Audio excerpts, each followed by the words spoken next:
Let me ask you something. Answer with your heart, not your head. If your only source of income stopped today, this very second, your job gone, your shop closed, your paycheck cut off completely, how many days could you survive? No salary coming in, no money from anywhere.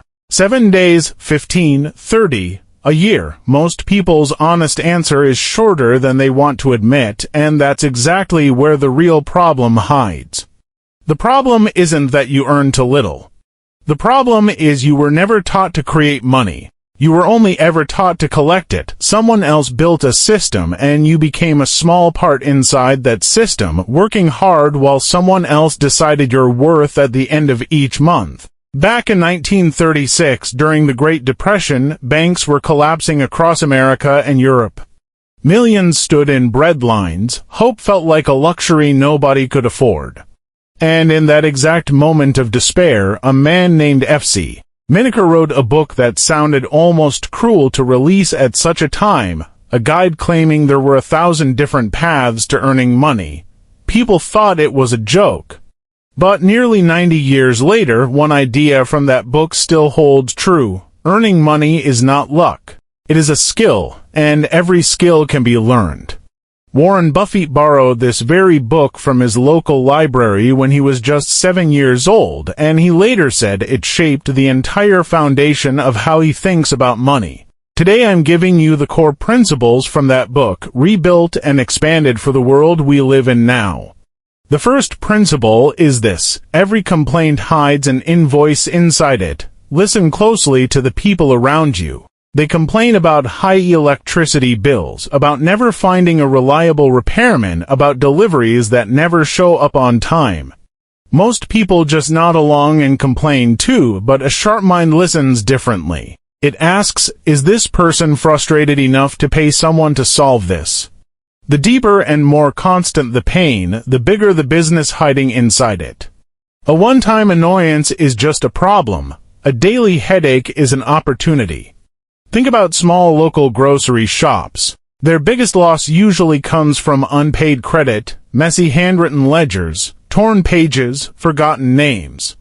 If you know how to use a mobile phone, nothing more, you could offer to digitize their entire credit system for a small monthly fee. 20 shops, 30 minutes a week each, almost zero investment, just a free app and the phone already in your pocket. But here's where things get interesting. The second principle flips the order almost everyone follows. We're taught to invest first, buy inventory, rent a shop, print a signboard, and only then wait for customers to arrive.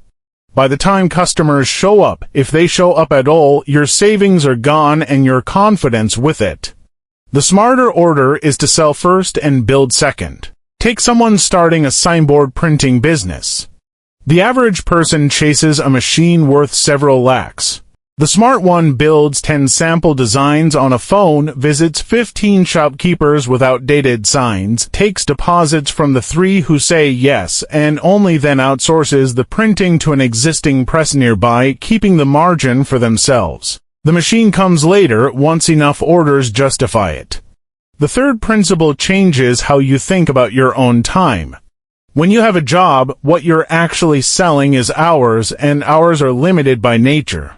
No matter how hard you work, 24 hours is the ceiling. But when you package your skill instead of your time, that ceiling disappears. A teacher who gives 6 periods a day is capped at 6 periods.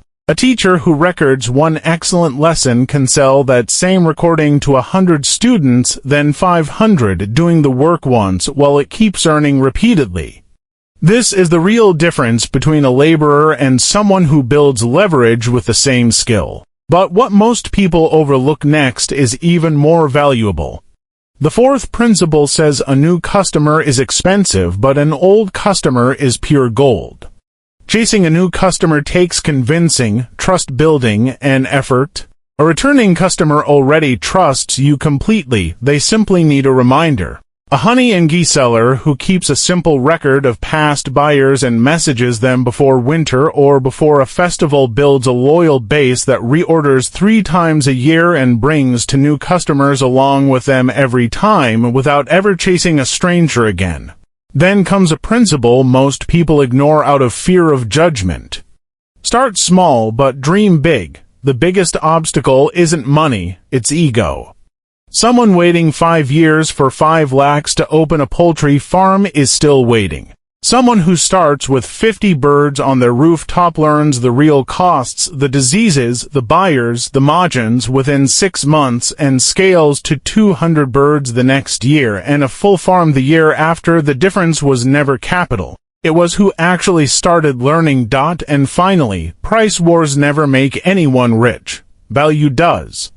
People pay for whatever makes their life easier, and once you become someone others trust rather than someone they merely use, you never have to justify your price again. That is exactly what separates an average employee from one who keeps getting promoted, the ones who bring solutions instead of just showing up. Whatever makes their life easier, and once you become someone others trust rather than someone they merely use, you never have to justify your price again.